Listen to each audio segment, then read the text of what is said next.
प्रधानमंत्री नरेंद्र मोदी के विजन और दावों को लेकर अक्सर सवाल खड़े होते हैं। पीएम मोदी पहले टारगेट सेट करते हैं और फिर उसे पूरा करने के लिए पूरी ताकत लगा देते हैं। जिसको जो कहना है वो कहता रहे। और फिर बात चाहे देश की इकोनॉमी की हो या फिर चुनाव में जीत की, पीएम मोदी हमेशा बड़ा टारगेट सेट करते हैं। पीएम मोदी ने फिलहाल 2 टारगेट सेट किए हैं। पहले देश की इकोनॉमी को दुनिया में टॉप 3 में लाना और 2024 के लोकसभा चुनाव में 400 सीट जीतना। इसके लिए पीएम मोदी के पास ऐसी सीक्रेट फौज है जिसके सहारे ये दोनों टारगेट पूरे हो सकते हैं। आपको भी लग रहा होगा कि ये कौन सी फौज है भाई, जो दोनों काम कर देगी कि चुनाव भी जिता देगी और भारत की अर्थव्यवस्था भी चमका देगी। लोकसभा चुनाव में 400 सीटों के लिए कम से कम 50% वोट चाहिए होगा। आप अंदाजा लगाइए कि क्या वो फौज हिंदू वोट बैंक है जो ऐसा कर सकती है, लाभार्थी वर्ग है क्या, ओबीसी वर्ग है क्या। इन सारे वर्गों का वोट तो पीएम मोदी को ऑलरेडी मिल ही रहा है और पिछले चुनावों में यह देश देख भी चुका है। लेकिन 2024 में 400 सीटों का टारगेट पूरा करने वाली फौज वो है जिसे पीएम मोदी ने घर का मालिक बना दिया, जिसे पीएम मोदी ने गैस सिलेंडर दिया, जिसके घर में पीएम मोदी ने बिजली पहुंचाई, जिसे पीएम मोदी ने बराबरी का अधिकार दिया, जो पीएम मोदी की प्रायोरिटी लिस्ट में टॉप पर हैं, और वो है देश की नारी शक्ति। देश की नारी शक्ति किस तरह से पीएम मोदी के 400 सीट के टारगेट को पूरा करने में मदद करेगी। प्रधानमंत्री की वो दीदी कौन है जो 100% चुनाव जिताने और देश की अर्थव्यवस्था को रॉकेट बनाने की ताकत रखती हैं। आज आपको उनके बारे में बताने जा रहा हूं। लेकिन उससे पहले आप यह देखिए कि पीएम मोदी के मन में देश की नारी शक्ति के प्रति कितना सम्मान है। आज ही देखिए विमेंस डे भी है और आज की ही तस्वीर दिखा रहा हूं। आज पीएम मोदी ने नेशनल क्रिएटर्स अवार्ड दिए और इस दौरान देश भर से अलग अलग फील्ड के डिजिटल क्रिएटर्स को सम्मानित किया। समारोह के दौरान एक महिला विजेता ने पीएम मोदी का पैर छूने की कोशिश की, लेकिन पीएम ने उसे रोका और खुद उनकी पैर की तरफ झुक गया। एक बार आप सुनिए प्रधानमंत्री को, आप समझ पाएंगे कि नारी शक्ति के लिए पीएम मोदी के क्या विचार है। फिर आगे की बात बताता हूं। ओहो बाबा, अब पैर नहीं छू।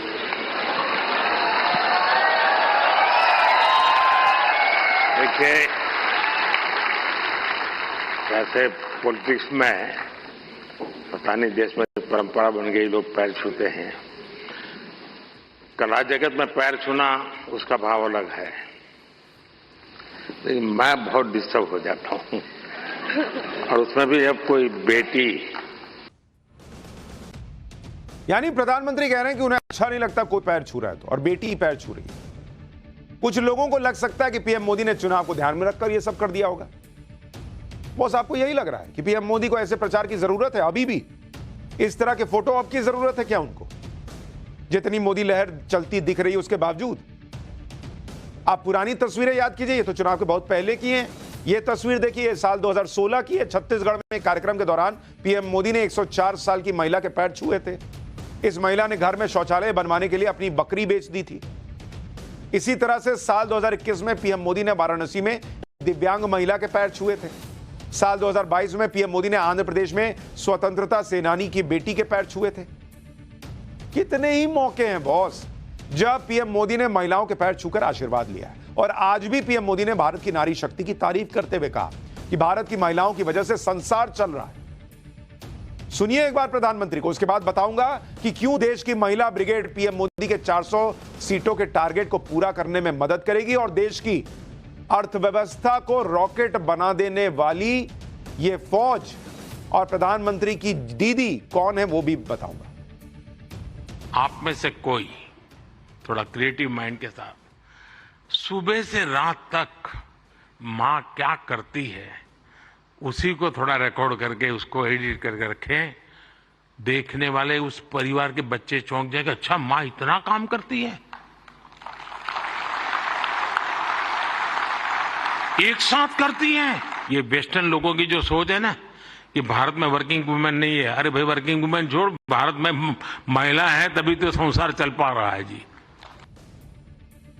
पीएम मोदी पर देश की महिलाओं का भरोसा कैसे बढ़ा है वो पिछले 2 लोकसभा चुनाव के नतीजों से आपको बताता हूं। और ये लगातार बढ़ता जा रहा है और उसकी वजह है कि महिलाओं को दिख रहा है कि नरेंद्र मोदी उनके लिए कैसे समर्पित होकर काम कर रहे हैं। महिला वोट आप देखिए, महिला वोट 2014 के चुनाव में, ये बीजेपी के लिए बता रहा हूं, नरेंद्र मोदी के नाम पर जो महिला वोट पड़ा, 29% महिलाओं का वोट बीजेपी को गया था 2014 में, जब नरेंद्र मोदी पहली बार प्राइम मिनिस्टर बने। 2019 में यह बढ़कर 36% हो गया, यानी 7% का जंप। और इसकी वजह से 2014 से 2019 तक पीएम मोदी के महिलाओं के लिए काम है, जिसकी वजह से यह जंप दिख रहा है। इससे कोई हवा में जो है वो वोट नहीं देता। दिसंबर 2023 में 3 राज्यों का चुनाव जीतने के बाद पीएम मोदी ने कहा भी था कि देश की नारी शक्ति अगर किसी का सुरक्षा कवच बन जाए तो कोई भी ताकत नुकसान नहीं पहुंचा सकती। एक बार सुनिए प्रधानमंत्री की बात, फिर वो योजनाएं बताऊंगा जो देश की महिलाओं को आत्मनिर्भर बना रही हैं। कौन है वो दीदी जो नरेंद्र मोदी को चुनाव जिताने के लिए काम करेंगी या देश की अर्थव्यवस्था को रॉकेट बनाएंगी, उसके बारे में बताऊंगा। साथियों, मैं आज विशेष रूप से देश की नारी शक्ति का अभिनंदन करूंगा। रैलियों में मैं अक्सर कहता था कि इन चुनावों में नारी शक्ति ये ठान कर निकली है कि भाजपा का परचम लहराएगी। अब आप डिटेल में समझिए कि देश की नारी शक्ति पीएम मोदी के साथ खड़ी क्यों है। क्योंकि महिलाओं को अमूमन साइलेंट वोटर माना जाता है, वो अपनी राय वोट के जरिए ही जाहिर करती है। आपको पीएम मोदी की योजनाओं के बारे में एक एक करके बताऊंगा। सबसे पहले वो योजना जो नरेंद्र मोदी और देश दोनों के लिए जबरदस्त परिणाम दे रही है, लखपति दीदी योजना, जो पीएम मोदी का एक तरह से ड्रीम प्रोजेक्ट है। 15 अगस्त 2023 को पीएम मोदी ने लखपति दीदी योजना की बात की थी। इस योजना के जरिए महिलाओं को फाइनेंशियल और स्किल डेवलपमेंट की ट्रेनिंग दी जाती है। योजना का लाभ लेने के लिए महिलाओं का सेल्फ हेल्प ग्रुप से जुड़ा होना जरूरी है। देश में करीब 83 लाख सेल्फ हेल्प ग्रुप काम कर रहे हैं। महिलाओं को योजना के तहत कई तरह के स्किल्स सिखाए जाते हैं। एलईडी बल्ब बनाने से लेकर ड्रोन तक की ट्रेनिंग महिलाओं को दी जाती है। वर्कशॉप के जरिए business plan, marketing, budget, saving और इन्वेस्टमेंट के बारे में बताया जाता है। डिजिटल बैंकिंग सर्विस जो है, मोबाइल वॉलेट और फोन बैंकिंग की जानकारी दी जाती है। उसके बाद महिलाओं को अपना बिजनेस शुरू करने के लिए 1 से लेकर 5 लाख रुपए की आर्थिक मदद दी जाती है। इससे महिलाएं इतनी आत्मनिर्भर हो जाती हैं कि वो सालाना कम से कम 1 लाख रुपया कमा लेती हैं। सालाना 1 लाख रुपए से ज्यादा कमाने वाली महिलाओं को ही लखपति दीदी कहा जाता है। इस योजना के तहत अभी तक 1 करोड़ महिलाएं लखपति दीदी बन चुकी हैं और सरकार का लक्ष्य है कि अगले 3 साल में 3 करोड़ महिलाओं को लखपति दीदी बना देना है। लखपति दीदी योजना के बारे में पीएम मोदी का कहना है कि जब महिलाएं सक्षम बनती हैं, आत्मनिर्भर बनती हैं, तो पूरे देश पर उसका असर पड़ता है। मुझे याद है, हम लोग अभी पत्रकारों को प्रधानमंत्री ने दिवाली मिलन कार्यक्रम में बुलाया था, तो मैं भी गया था वहां पर, मुझे भी बुलाया था। तो वहां पर भी प्रधानमंत्री ने लखपति दीदी की बात कही और कहा था कि इससे समझिए कि देश की अर्थव्यवस्था पर कितना असर पड़ेगा। जब महिलाएं सशक्त हो रही हैं, महिलाएं कमा रही हैं, खर्च कर रही हैं, तो आप सोचिए देश की अर्थव्यवस्था पर कितना असर पड़ेगा। और नरेंद्र मोदी एक तरह से देश की अर्थव्यवस्था को इतनी मजबूती देके जा रहे हैं, कल वो नहीं भी प्राइम मिनिस्टर होंगे और ये लखपति दीदियां होंगी तो देश की अर्थव्यवस्था की गाड़ी दौड़ती चली जाएगी। देश की विकास दर पर भी असर पड़ता है।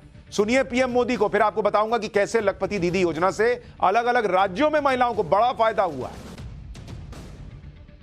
साथियों, मैंने देश की 2 करोड़ बहनों को लखपति बनाने की गारंटी दी थी।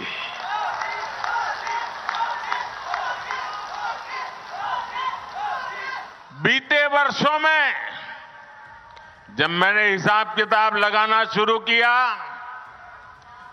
तो मुझे प्राथमिक जो जानकारी मिली है, अब तक हम 1 करोड़ बहनें लखपति दीदी बन चुकी है।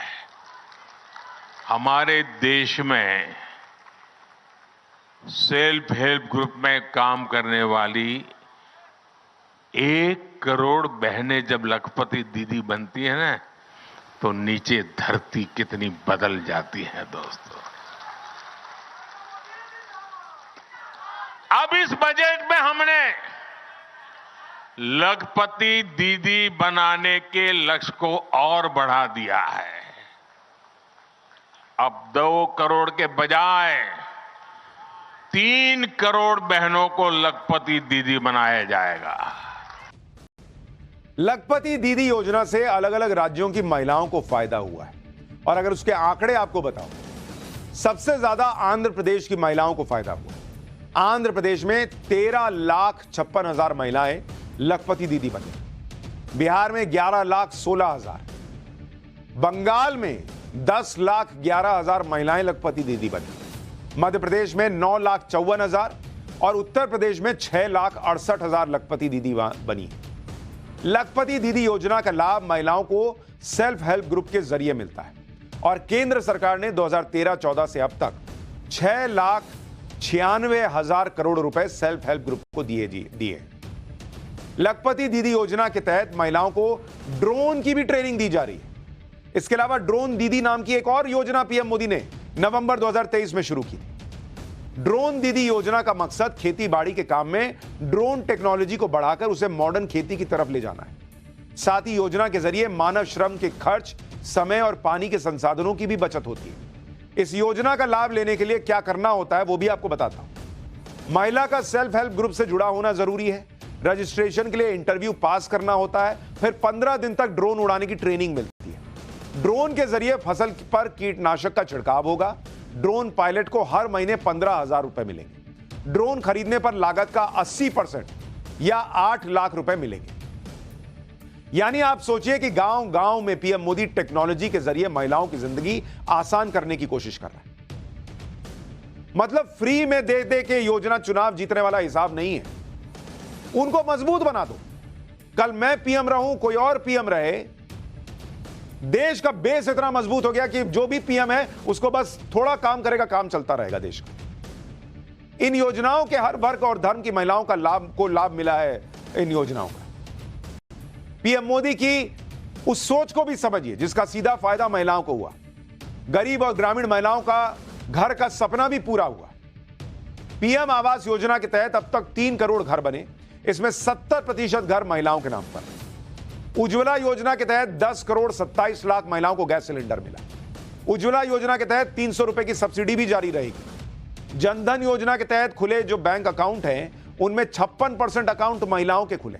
यानी नरेंद्र मोदी का विजन क्लियर है कि विमेंस डे नहीं मनाना है, विमेंस ईयर मनाना है। पूरे साल महिलाओं के लिए काम करते जाओ। महिलाएं सशक्त होंगी, देश अपने आप सशक्त हो जाएगा। आज ही पीएम मोदी ने घरेलू गैस के दाम भी 100 रुपए कम करने की घोषणा कर दी। यानी उज्ज्वला योजना के साथ साथ सामान्य गैस सिलेंडर भी सस्ता हो गया। घर दिया, गैस सिलेंडर दिया, महिलाओं की 2 सबसे बड़ी समस्याओं का समाधान कर दिया। यह भी तो लाभार्थी वर्ग ही हुआ। बस फर्क इतना है कि इस वर्ग में सिर्फ महिलाएं।